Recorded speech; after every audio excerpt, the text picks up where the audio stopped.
Bom, pessoal, vamos lá. Já são 15h15. Vamos iniciar, então. Sejam muito bem-vindos todos aí ao primeiro Tech Talk da RTM. Esse espaço aqui é para que a gente possa discutir os temas que estão transformando aí o mercado financeiro. Hoje, em especial, a gente vai falar aqui sobre cloud híbrida, sobre soberania de dados e também segurança para operações financeiras, né?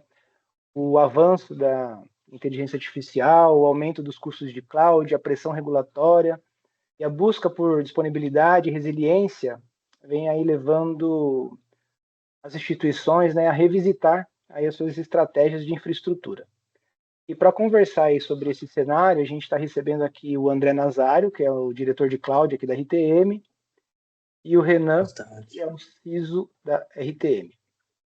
Eu sou Ronaldo Moura, né, diretor de negócios aqui na RTM, e a RTM é um grande hub integrador do mercado financeiro, uma empresa que já está conectando esse mercado aí há quase 30 anos.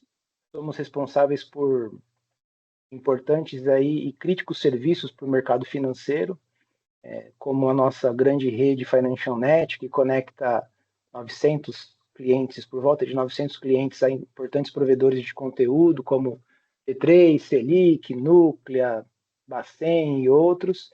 Somos responsáveis também pela rede do Sistema Financeiro Nacional, um dos responsáveis, né?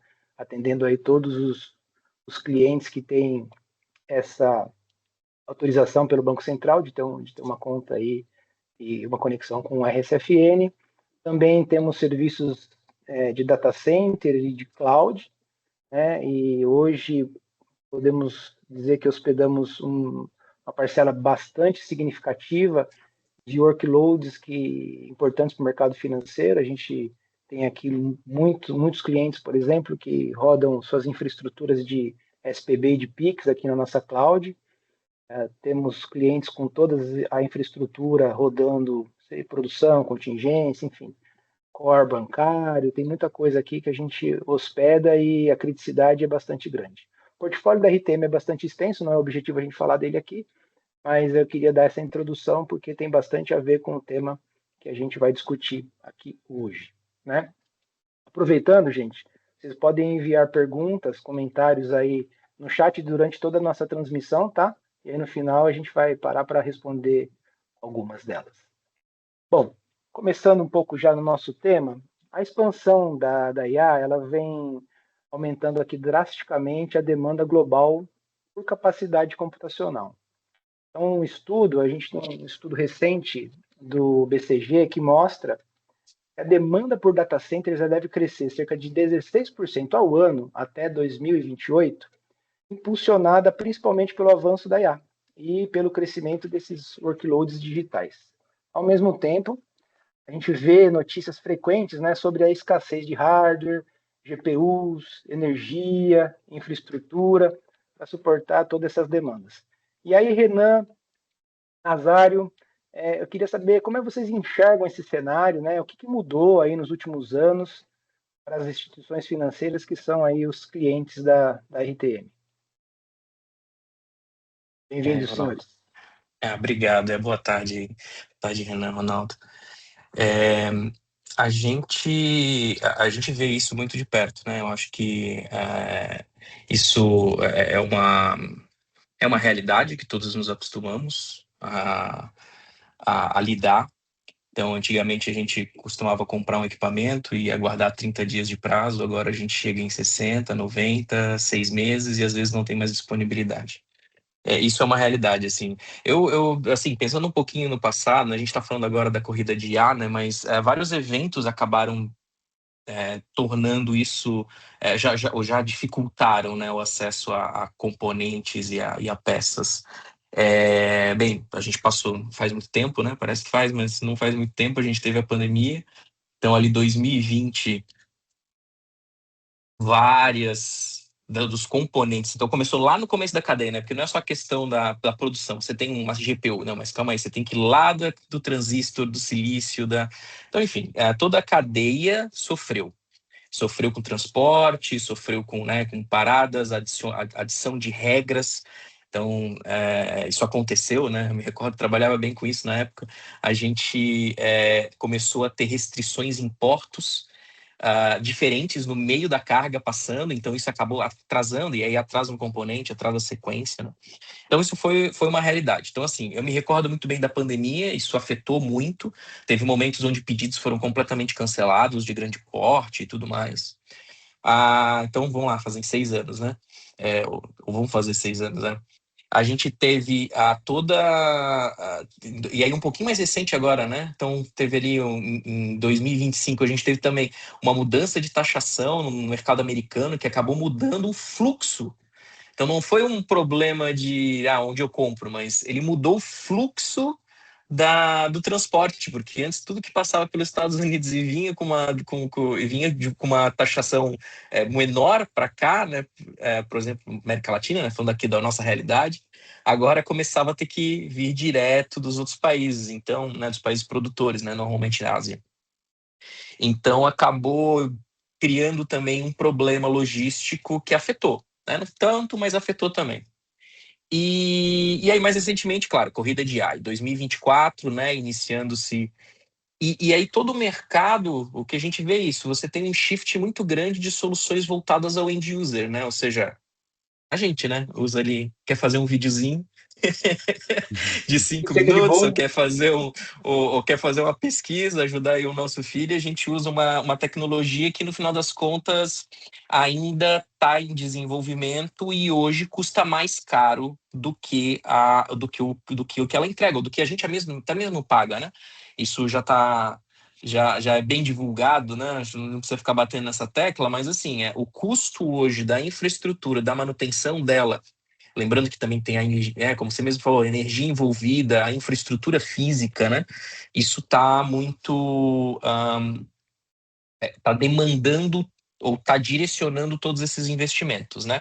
Então, o uso B2B corporativo, né, que é o nosso caso, que tem um volume, né, menor do que o volume de consumidor final direto, ele acaba sendo prejudicado, né? Ele acaba sendo prejudicado e que claramente para nós é isso que está acontecendo, né? Hoje é claro que a movimentação para a nuvem, que também é uma tendência que hoje é uma realidade, né, geral, a movimentação para a nuvem, ela vem exatamente para mudar o fluxo desses investimentos, né, das empresas consumidoras finais para os grandes hyperscalers ou para os provedores de cloud, né, regionais, né, como é muito o nosso caso, ou o nosso caso ainda mais específico dentro de um mercado, do que realmente para o consumidor final, né? E aí você tem essas mudanças de prazo e tudo mais. E a realidade hoje é essa. A gente vê compras e aí não estou falando só de GPU, estou falando de CPU, porque no final das contas o que a GPU mais precisa é de memória RAM, que é a mesma que você usa para os servidores, e no final das contas você afeta tudo, né? Então você compra um servidor, você precisa dos mesmos componentes. Hoje você tem prazos de entrega muitas vezes girando ali em torno de 90, 120, 6 meses. E aí vamos ser honestos, né? Olhando o panorama, aí conecta isso com o panorama dos regulatórios, das mudanças de tecnologia que o mercado financeiro está se propondo. A necessidade dessa infraestrutura é um choque, né? Porque você tem uma demanda crescente, cada vez mais recursos, e você tem uma oferta baixa. Preços vão ficando lá em cima, né? Então, essa acaba sendo, acho que, a realidade que a gente tem que gerenciar. Aí, é claro, né, que é o que a gente vai estar falando aqui um pouquinho de cloud híbrido e tudo mais, como talvez misturar essas coisas, como buscar um pouco do modelo tradicional, mais um modelo de cloud para poder tirar o proveito disso. Mas é o grande desafio e é a realidade, né? E essas variações acabam fazendo com que as instituições pensem cada vez mais em levar para um terceiro sua infraestrutura, né? Para que Não, não claro, fique mas com isso já é realidade, né? O ponto aqui é que você geralmente tem um prazo de projetos hoje. Antigamente você vou implementar o Internet Banking em 1 ano, né? Hoje em dia você quer fazer isso em 1 mês, 2 meses. E aí como é que você vai conectar essas duas coisas? Tempos longos de infraestrutura versus necessidades de escala, curto né? prazo, né? Eu queria colocar um ponto que com um pouco um olhar talvez menos técnico, mas que tem totalmente a ver com o que você falou, que é um diferencial competitivo no fim das contas, né? A infraestrutura hoje não é vista mais só como um suporte operacional. O acesso a isso tudo que você comentou viabiliza escalar o teu negócio, a gente olhar todos os projetos que as empresas vêm trabalhando hoje por IA ou por automações e mecanismos de antifraude, que também está tudo interligado a isso tudo. Então, a empresa se torna mais competitiva quando ela tem uma maior capacidade de acessar esses recursos, né? Que estão cada vez mais escassos e mais caros também, muito por conta da alta demanda e os enormes tempos aí de acesso ao micro, né? Que a gente está falando do exemplo aí do Nazaro, a GPU, a memória, o processamento, né? Então, acho que isso tudo está interligado. E aí eu acho que vale, voltando, falando sobre, né, especificamente sobre o caso do mercado financeiro, você falou sobre diferencial competitivo, né? Você ter um bom gerenciamento inteligente, né? A gente costuma muito falar sobre economia inteligente, né? Fazer a economia inteligente afeta diretamente o teu negócio, porque né, quando a gente está falando de quem trabalha com consumidor final, um dos índices que se utiliza muito é o custo de captura de cliente, né? Então, se o seu custo de captura de cliente está alto, também vai ter uma relação direta com a tecnologia, porque hoje todo mundo captura cliente por tecnologia, né? Por meios tecnológicos. Então, eu acho que tem tudo a ver com a estratégia de negócio mesmo, né? Então, fazer assim, ó, eu tenho uma necessidade, e você simplesmente dizer algo que atenda essa necessidade já vai te deixar não competitivo nesse mercado, né? Então, tem que estar muito alinhado à sua estratégia de fazer aquilo da maneira mais eficiente possível para conseguir trazer os benefícios de negócio, né? Ou seja, traz a eficiência, traz a eficácia, né? Traz o que precisa, mas também da maneira mais inteligente, com menor custos, e não só custos iniciais, né? Porque tudo que a gente está falando de tecnologia é custo de longo prazo, né? O que você vai manter, como é que você vai evoluir, porque a evolução hoje já não é mais medida em anos, né? Hoje agora são meses, né? Então, todo mês você está tendo que evoluir em algo, porque até mesmo por causa da IA, as coisas estão acelerando do ponto de vista de desenvolvimento de software, Tudo, né? de expectativa, né, do cliente, né? E aí você precisa equilibrar esses recursos, né? Ah, eu É, vou colocar mais aqui nesse projeto porque tem uma demanda latente aqui, ou uma inovação para acontecer, um diferencial para o negócio, mas olha, tá vindo outra coisa em paralelo aqui que eu preciso também consumir um pouco aí dessa capacidade de processamento aí, talvez durante o período. Então você tem que ficar também controlando essa disponibilidade de recurso dentro dos seus workloads, né? é, Puxando esse gancho de custo aí, que vocês falaram agora no final, muitas empresas elas perceberam, né, que aquela promessa inicial de redução de custos da cloud nem sempre se concretiza da forma que as empresas esperam, né? Ao mesmo tempo, as infraestruturas dedicadas, né, trazem os desafios, inclusive esses que a gente acabou dizendo, de elasticidade, crescimento, aquisição e tudo mais. Nesse cenário, a gente tem um modelo híbrido e multi-cloud, né, que tem ganhado bastante espaço. Múltiplos ambientes acabam ajudando as instituições financeiras a equilibrar lá disponibilidade, performance, flexibilidade e eficiência econômica. Isso é uma verdade? Vocês acham que realmente flexibiliza eficiência econômica, performance, disponibilidade? E como vocês enxergam que as empresas estão revisitando hoje essa estratégia de infraestrutura e custos na prática mesmo, no dia a dia? Vocês que estão de frente aí, eu também acompanho bastante, mas vocês que estão aí na parte técnica e cuidando de tudo isso, como é que vocês têm visto aí? é, assim, acho que se a gente pegar um pouquinho, né, a migração para cloud, né, que com certeza acelerou muito nos últimos anos, mas ainda é uma realidade, né? Na verdade, a gente ainda tem muitas instituições que estão fazendo isso, né? Um, E que estão pensando em fazer ainda? ou estão pensando em fazer, talvez, né? Mas, enfim, é, eu acho que, como você falou, assim, quando iniciou-se, né? Eu me lembro de ser usuário de S3 né, um pouco tempo depois do lançamento, que foi o primeiro produto da AWS. Né? A AWS não começou com computação, ela começou com storage, né? Então, eu não sei se a gente podia falar nome, mas enfim. a gente acaba... a gente viu uma movimentação que primeiro a cloud era aquela coisa que esse é um computador de alguém, não quero saber disso, isso só me traz problema, minha TI é assim e tudo mais. E aí, quando começou -se a se fazer as primeiras movimentações, né? Isso tem cases de bancos gigantes que falaram sobre isso, né? Você pega a sua infraestrutura, que era X, e você coloca na nuvem em X, porque daí você não, porque agora eu tenho elasticidade, porque eu não preciso pagar front, não sei o quê.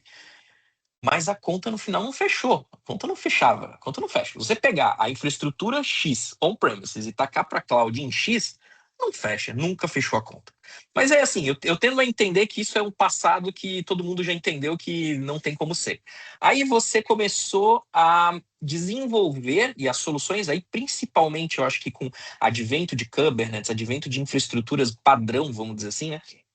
Você começou a criar coisas para a nuvem, né? Até se usa muito o termo cloud native, né? Então você nasceu as suas novas soluções, e claro, muita gente começou a desenvolver soluções, né, depois da existência de cloud já, né, onde a gente está nesse momento.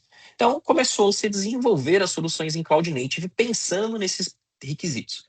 Só que aí entrou e para mim é um dos 3 principais pilares aí do que a gente está falando de cloud híbrida, né? Então a gente falar de custo, economia, como buscar uma economia inteligente, né?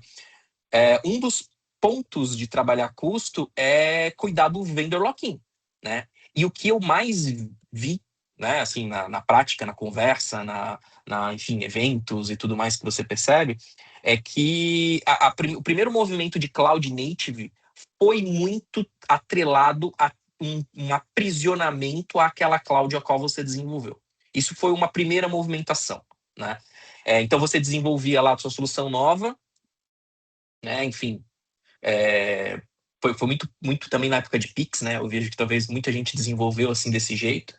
Aí você usou um sistema de mensageria proprietário da nuvem que você estava, você usou o banco de dados utilizando um protocolo e uma API proprietária da cloud onde você estava, e aí você chega depois de 5 anos naquela estrutura e você começa a ver os concorrentes diminuindo o custo, e aí como é que você vai fazer isso se você não consegue nenhuma competição?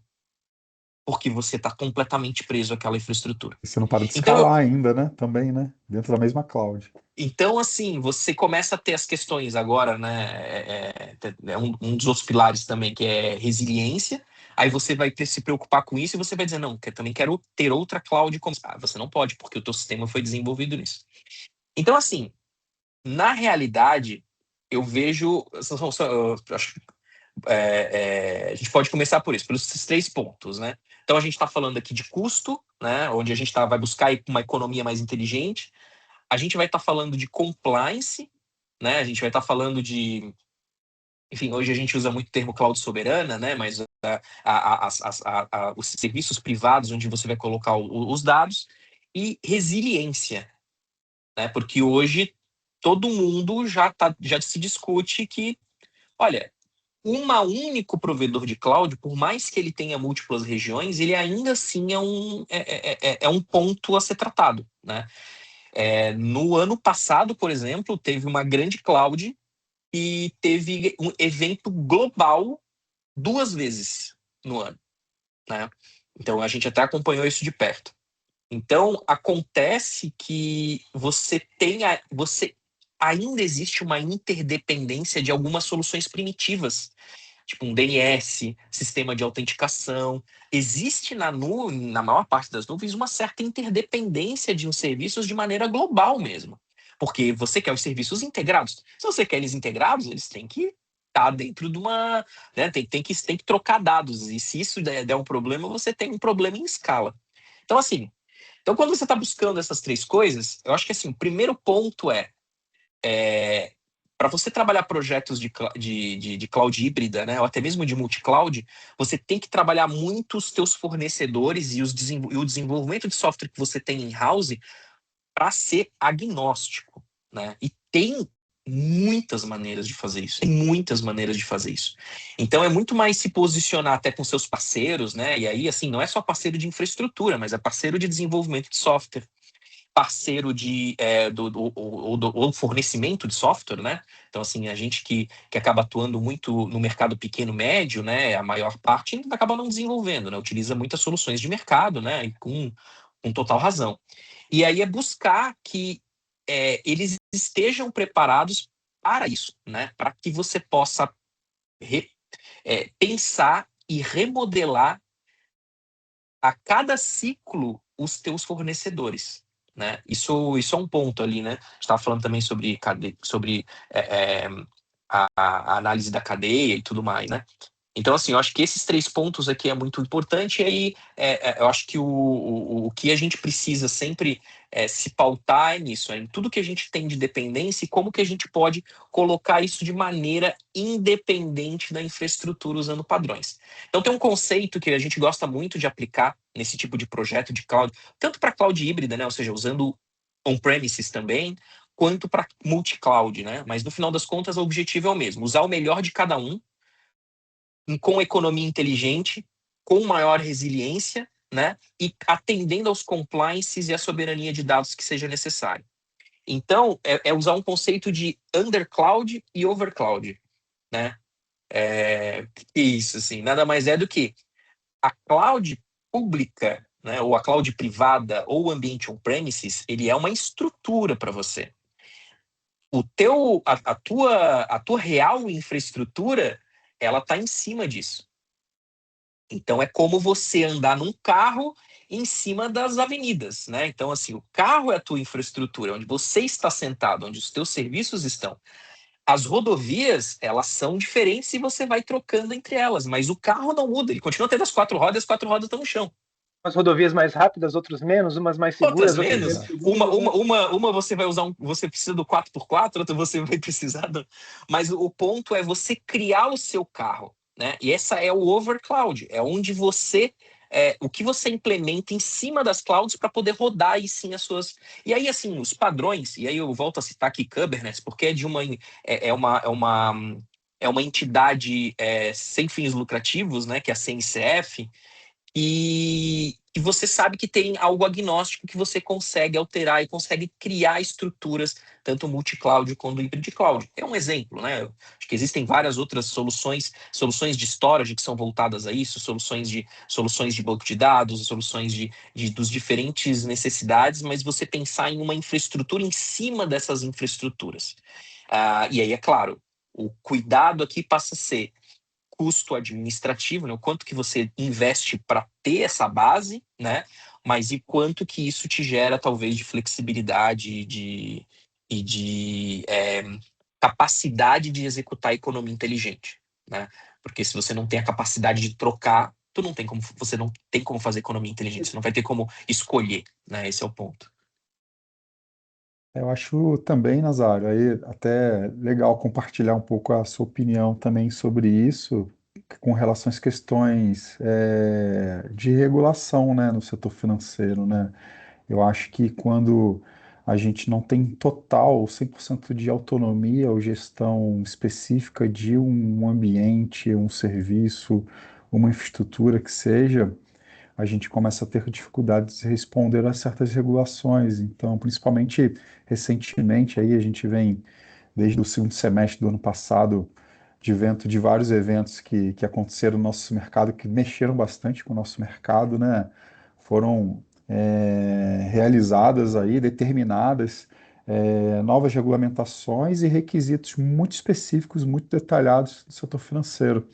Eu acho que quando você tem a possibilidade ou quando você está num ambiente que seja multi-cloud híbrido, você tende a ter uma maior autonomia, uma maior gestão e também controle, que além de, obviamente, o Banco Central, as regulamentações buscam ali sempre a melhor prática, a maior resiliência dessa infraestrutura, seja operacional e de segurança, mas o que eu quero dizer, com maior autonomia, você tem maior controle disso na tua infraestrutura e também para estar respondendo essas regulamentações de uma forma mais rápida e eficiente, né? Você não continua com uma certa dependência em algo. É, esse é um ponto muito crítico aqui, né?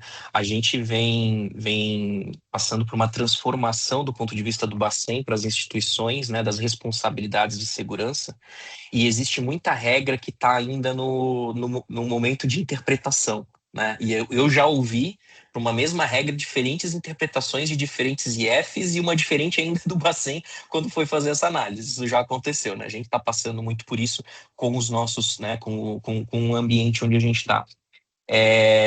A gente estava falando muito sobre a 538, né, recentemente, e, e anteriormente também teve essa relacionada à PSTI, né? E o que a gente vê é que essa interpretação ainda e tem um texto muito claro sobre onde você pode colocar a chave, que não pode estar na mesma infraestrutura onde está, né? Quando a gente está falando somente de Pix, mas também de SPB. É, isso tem um viés ainda do.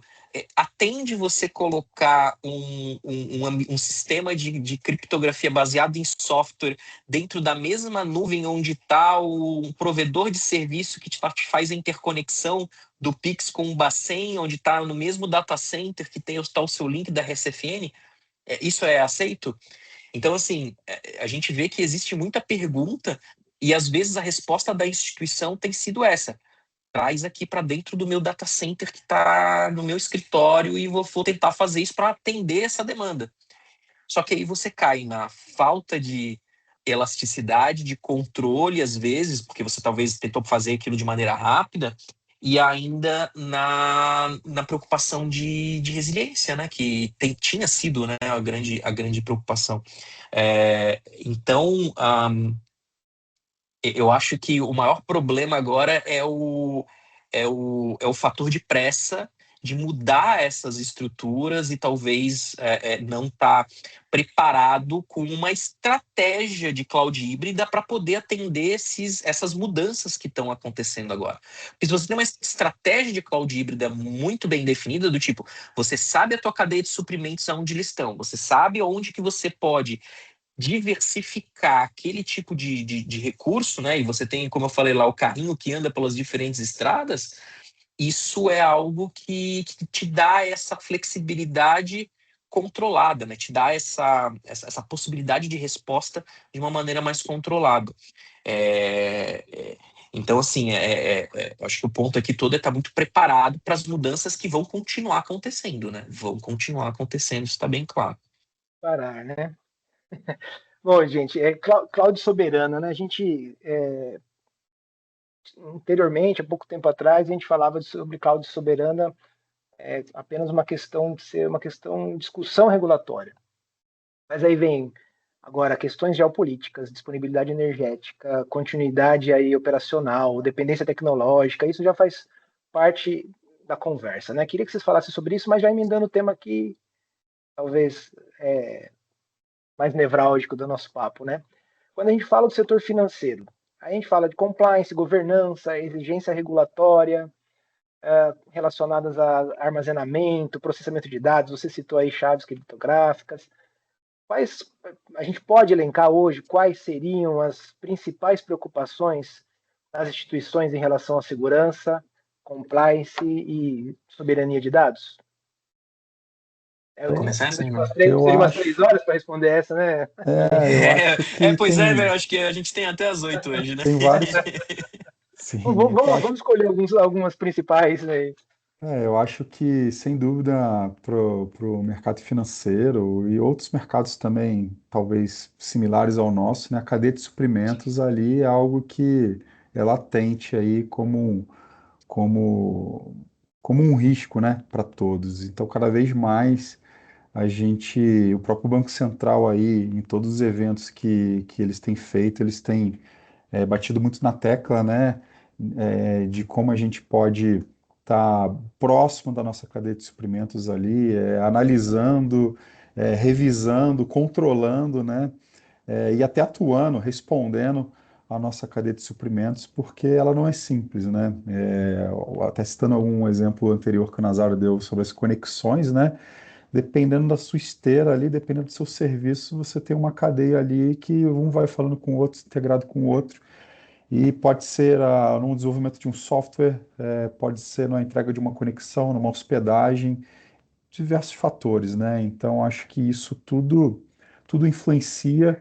E aí, pegando esse gancho aí da soberania de dados, acho que faz todo sentido também, porque você está com a tua infraestrutura com uma hospedagem, numa cloud ou numa cloud global até, e você vê aí as tensões geopolíticas também acontecem.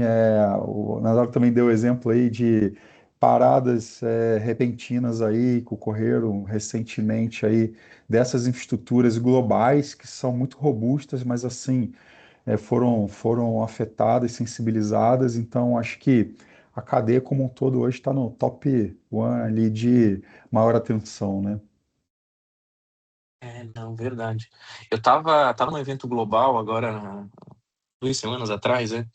E um dos assuntos que estava mais em voga quando a gente estava falando de soberania, até um case, né, de implementação dos Emirados Árabes. Claro que é uma realidade muito diferente da nossa, né, em diversos aspectos, mas eles falando sobre o quanto, para eles, a cloud soberana é uma questão de resiliência, né, aos ataques físicos e também aos virtuais, à cibersegurança, né? Porque aconteceu, foi fato, né, durante a guerra recente, um provedor de cloud que era o principal utilizado pelo governo, né, pelo governo dos Emirados Árabes e do Catar ali também, eles foram 3 data centers ao mesmo tempo e eles ficaram sem a região inteira com serviços governamentais parados. E aí eles decidiram desenvolver a cloud deles com características de militares, né? Então, embaixo da terra, não sei o quê. Então, eles decidiram desenvolver essa infraestrutura. Não vão deixar de usar as clouds públicas, mas fizeram uma estratégia híbrida com cloud soberana e também com regulamentações para dados e tudo mais, né? Trazendo um pouco mais para nossa realidade, a gente fala muito de cloud soberana por causa de localização de dados, né? Isso já tem regulamentação, né? Já há algum tempo sobre isso e como que você tem que tratar isso. Mas o principal ponto aqui é como garantir isso. Porque uma coisa é você dizer, olha, tudo bem, eu estou botando aqui na cloud XYZ que tá na região Brasil. Será? Como você garante essa, É. essa não replicação para outro lugar? Como é que você mostra isso para o seu auditor? Aí é que os problemas eles começam, né? Porque você, quando a infraestrutura não é completamente sob seu domínio, você tem que arrumar maneiras de poder explicar isso, né? Algumas instituições fazem de um, alguns fazem de outro, alguns é, é, auditores aceitam dessa maneira, outros não, e faz parte, né, do processo de interpretação. Agora, quando você consegue ter uma estratégia onde você coloca essa parte dentro, né, de uma estrutura onde você tenha completo controle, né, isso muda de figura, né? E aí uma coisa não exclui a outra, né? Não é porque você precisa daquele tipo de dados estar ali que você precisa colocar todos os teus ali. Aí eu volto a dizer que sobre economia inteligente, sobre o uso do que há de melhor em cada um dessas estratégias e criar a sua infraestrutura em cima disso, né? Mas a gente sempre usou, né, antes de soberano, a gente falava muito de cloud privada, né? Ou cloud de propósito específico e tudo mais, né? Mas no final das contas, tá tudo ali embutido, tá tudo ali embutido, né? Nossa realidade aqui não é de guerra, né? Pelo menos até o momento, ela não é de guerra. Não sei, né? Não vai ter mais guerra com o Paraguai, Argentina, né? Que era o que a gente estava acostumado aqui no Brasil no século passado, aí, atrasado. Mas a nossa realidade aqui ainda assim demanda, como os provedores de tecnologia são majoritariamente internacionais, né? Nos demandam a preocupação quanto à manipulação de dados e ao quanto uma falha de segurança dentro dessa estrutura fora do Brasil pode afetar aqui por causa da interconexão que ela provê, né? Então eu estou entendendo que cada vez mais o texto está ficando mais, fazendo mais requisições, né? Está requisitando mais, exatamente para poder atuar nessas variáveis que não ainda são bem definidas. Não é à toa que o governo americano não usa cloud pública. O governo americano usa o que os provedores de cloud implementam especificamente, né, que eles chamam de GovCloud, tipo assim, se implementam GovClouds. Por quê? Essa empresa é americana? Porque eles precisam ter o controle dessa divisão de dados. E todo mundo sabe que numa cloud pública global, isso tem conexões, tem maneiras. O administrador que acessa lá pelos Estados Unidos, ele vai acessar aqui o Brasil porque tem uma interconexão disso, né? Eles têm uma troca global. Então é aí onde entram as preocupações. Então talvez o resultado que é aceito hoje possa não ser aceito nos próximos anos. E aí a questão de soberania digital, ela, por causa de talvez os exemplos externos, ela com certeza vai aumentar a preocupação, até mesmo no nosso caso aqui no Brasil. Bacana.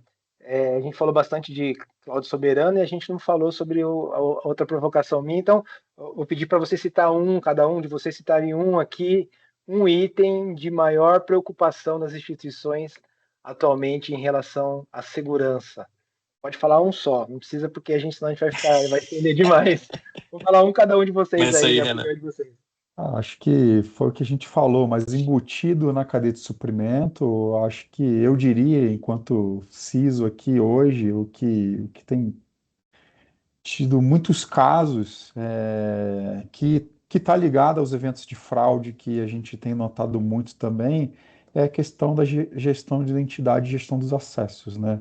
E aí está ligado a tudo isso que a gente falou, está ligado na cadeia de suprimento, porque se você tem uma plataforma dentro do seu ambiente, um desenvolvimento, uma API, alguma coisa, alguém está suportando ela, alguém está desenvolvendo ela, seja você dentro da sua casa, né? Ou seja com um terceiro. E como é que você alcança isso? Tem várias formas de fazer. Tem a forma segura, né, onde você tem total controle, mas ainda assim algo que você não colocou lá, ficou parado, está seguro e ponto. Tem que ser revisto, tem que ter dupla, tripla checagem, diversos mecanismos. Eu acho que, de novo, tudo isso que a gente falou aqui está ligado a isso, né? Porque pode ser um problema na sua cadeia com um terceiro, pode ser um problema no interno próprio seu que envolva aí a gestão dessa identidade, a gestão desse acesso, que muitas vezes os incidentes que vêm acontecendo é através de acessos que foram legítimos, muito pelo comprometimento dessas credenciais, dessas identidades, né? Né? Eu ia usar esse mesmo exemplo. Mas para pegar outro aqui, mas eu acho que vou comentar um pouquinho sobre isso aí também. Sobre a gestão de identidade, com certeza, né? E a própria a trilha de auditoria, né? As preocupações de trilha de auditoria relacionadas à identidade também, cada vez mais, porque isso é uma realidade, né? A quantidade de fraudes ela vem crescendo muito, né? Então, do ano passado, que foi um caso emblemático, né, e que despertou talvez toda uma movimentação do mercado, né, do próprio Banco Central, das instituições depois relacionadas a isso. Toda essa movimentação, a maior parte delas veio disso, veio de identidades reais. E assim, a gente que teve uma participação ativa ali na defesa, né, em alguns desses casos, vimos coisas muito direcionadas. Porque cibersegurança, né? Eu também tô nesse mercado há bastante tempo. A gente sempre estava preocupado com o geral, né? Com o malware que pegava, com o ransomware que Com mandava para todo perímetro, né? mundo, Com perímetro, com talvez. perímetro, porque o mal tá lá fora. É. E no final das contas, hoje em dia, o trabalho está sendo completamente direcionado com o uso de insiders, com conexão com crime organizado mesmo, né? Bem descaradamente, claramente, assim, tá? A gente vê isso, né? A gente vê isso no que a gente busca, né, de dados depois, pós-ataque e tudo mais, tá bem claro isso, assim. Mas aí eu ia comentar aqui em cima disso, uma coisa que as instituições estão muito preocupadas, né? Tá conectado com isso, mas eu acho que de uma maneira geral, é cada vez mais ter observabilidade, e aí no sentido de segurança, né? No sentido de ter plataformas, ter informações, gerar mais dados, trazer essas informações, porque no final das contas, você precisa de humanos atuando, porque não adianta você ter, né? Antigamente a gente falava, bota antivírus e tá tudo certo, né? Não, e isso influencia a sua Agora bota capacidade de resposta, né? E também de uma entender o que capacidade de aconteceu. respostas, exatamente, né? Foram vários casos, né, que a gente tava ali e pegou. Tu acha uma coisinha que faz, que pode ser que nenhum sistema vai dizer para você, olha, isso aqui tá errado, porque muita gente pegou softwares de VPN que são de mercado, softwares de, né, acessos de sites que o pessoal usa para teste, para apoio remoto e tudo mais. Teams está acontecendo muito, né? Através de uma plataforma de comunicação que a empresa usa para tudo. Como é que você vai bloquear o Teams para todo mundo? Não, não é assim. Como é que as coisas estão acontecendo pelos meios que não são mais o malware, não é mais o antivírus que vai pegar, é pelo que os seus usuários estão Então utilizando. é um meio Então, complexo, né? assim, O meio do dia a dia, né? De todos. numa conversa com o Bacen, eles falaram bem assim, ó, a gente estava falando sobre, não, análise de usuário, não, análise né, de antecedentes criminais, tudo mais, na hora de contratar uma pessoa, tudo mais, não, eu estou falando de comportamento daquela pessoa. Quais os horários que ela estava logando? Por que hoje ela logou depois do fim do expediente dela?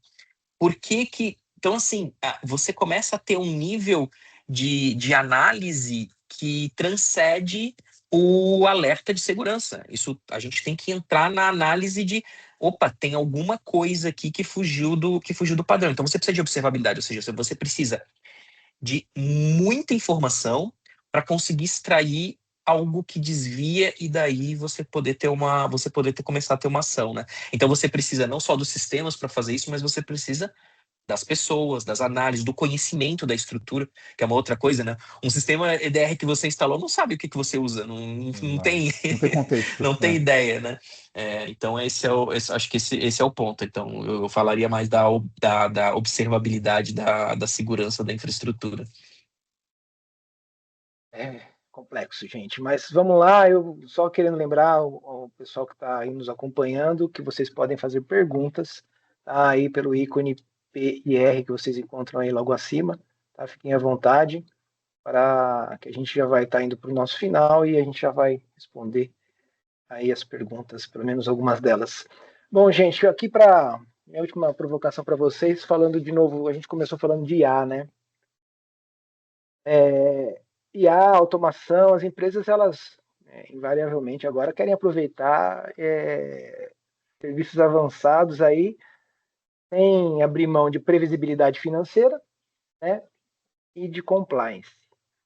Como é que a cloud hoje, seja ela uma cloud soberana, uma cloud híbrida, como é que ela ajuda a equilibrar esse uso de IA, equilibrar essa previsibilidade financeira, as questões de compliance e o uso de IA, que está cada vez maior. O que a gente... Desculpa. Perdão, só queria fazer um comentário porque a gente está falando de aumentar a capacidade, disponibilidade de recursos, escalar o teu negócio, e agora a gente está falando como é que eu equilibro isso, né? É um desafio, né, no final dos dias. Pode complementar. A gente pode dizer, como é que você faz previsibilidade financeira? Não faz, esquece e joga para o alto. Não, tô brincando. A gente vê assim, estratégias que estão vencendo, né? Estratégias que estão indo mais. Primeiro, não dá para você botar a conta da cloud na mão do desenvolvedor e achar que vai estar tudo certo.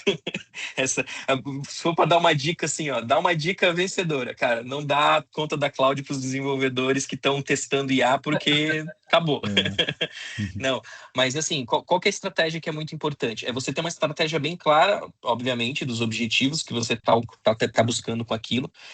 Acho que muito do nossa parte do setor, Ronaldo, tá procurando soluções prontas, né? Eles estão... quando a gente fala talvez de grandes instituições, ou talvez não grandes instituições, mas quem está querendo inovar lá na frente, né? Essas pessoas têm uma preocupação com certeza muito maior. Agora, a maior parte está procurando, eu vejo hoje, soluções mais prontas. né? E aí eu acho que o principal fator aqui é estar, né, olhando a cadeia de suprimento, olhando, tá buscando essas flexibilidades que eu falei, busca de padrões, ou seja, utilizar soluções que permeiem múltiplas clouds ou que permitam o uso de diferentes infraestruturas, que permitam o uso cloud on-premises numa solução híbrida. Então, assim, a escolha das soluções é o ponto com certeza mais importante. Mas se você está lá no bleeding edge, se você está buscando soluções novas, está desenvolvendo coisas em casa, é muito importante ter uma visão bem clara né, de quais são esses objetivos e trabalhar muito com as reservas, com as soluções dedicadas, principalmente no momento de desenvolvimento. Depois que você tem algo testado e funcional, isso é um erro também muito comum, você achar que o mesmo ambiente que você está desenvolvendo, ou que você está utilizando para esse ciclo de desenvolvimento, é o mesmo que vai te atender bem na hora de botar em produção, né? Ou seja, na IA agora é isso, é desenvolvimento, treinamento, né, e inferência, que é o que teu modelo vai fazer depois para os teus usuários.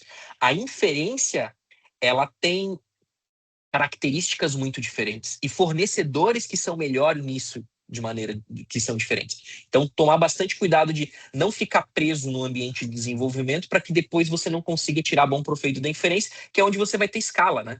Então, assim, controla o desenvolvimento, define bem seus padrões, seus tempos que você precisa.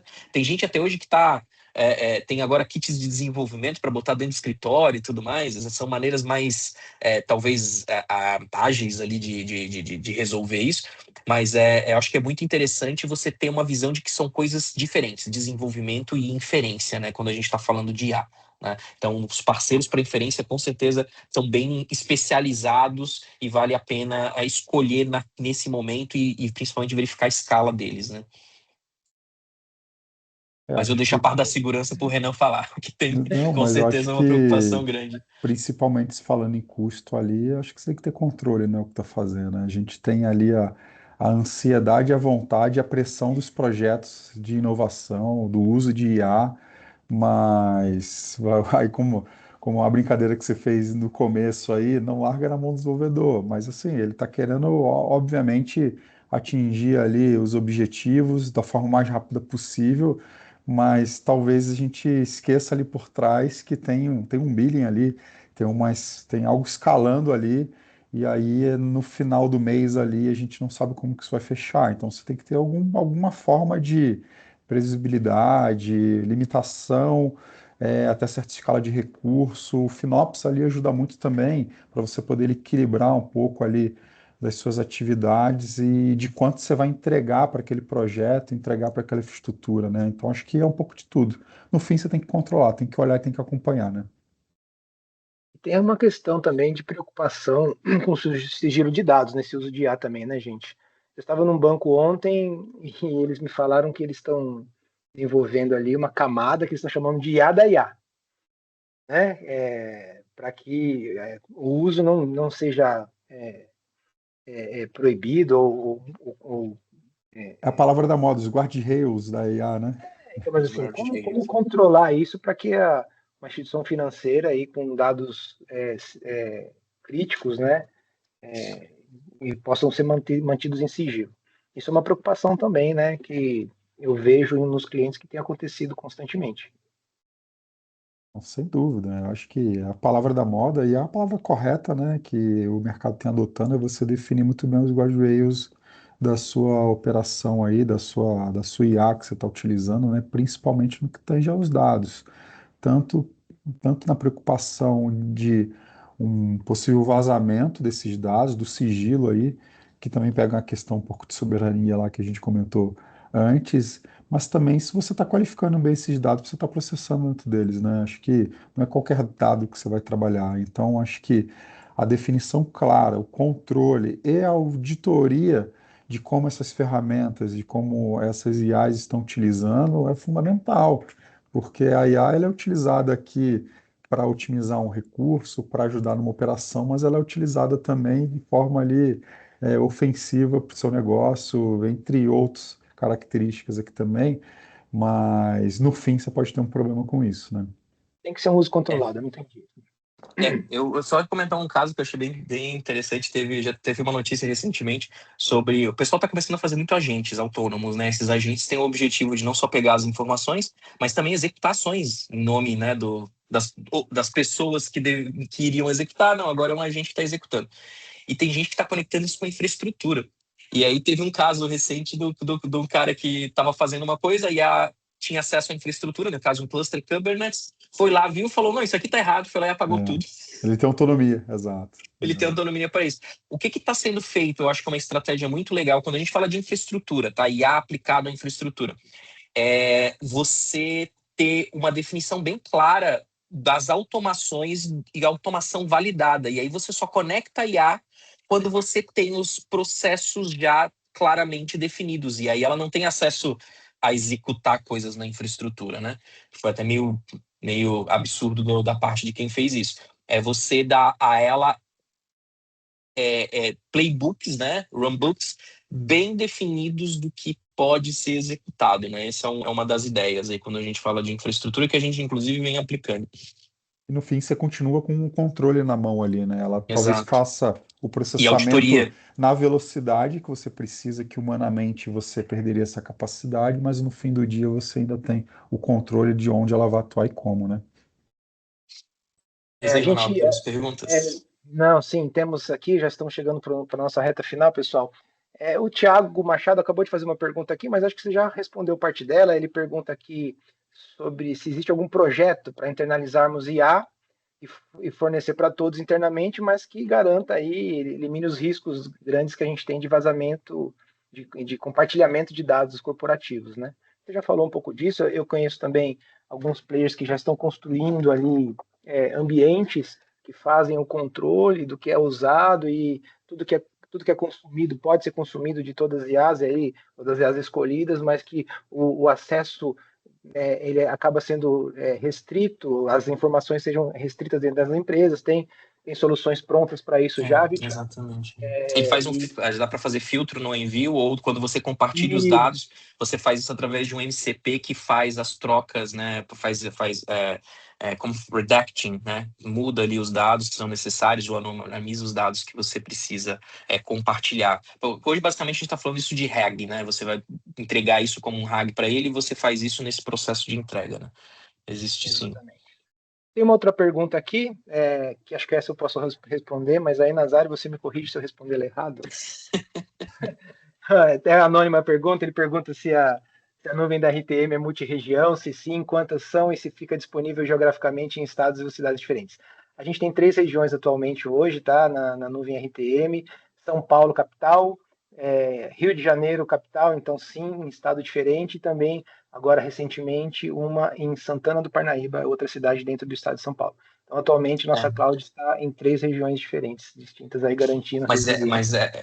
Eu acho legal botar um gancho que assim a gente tem a nossa estrutura ela busca, o objetivo é resiliência, né? Então a gente não lida como zonas de disponibilidade, a gente lida realmente como regiões. E aí o nome, né? A pergunta também tá bem certa quanto a isso, é multi-região mesmo.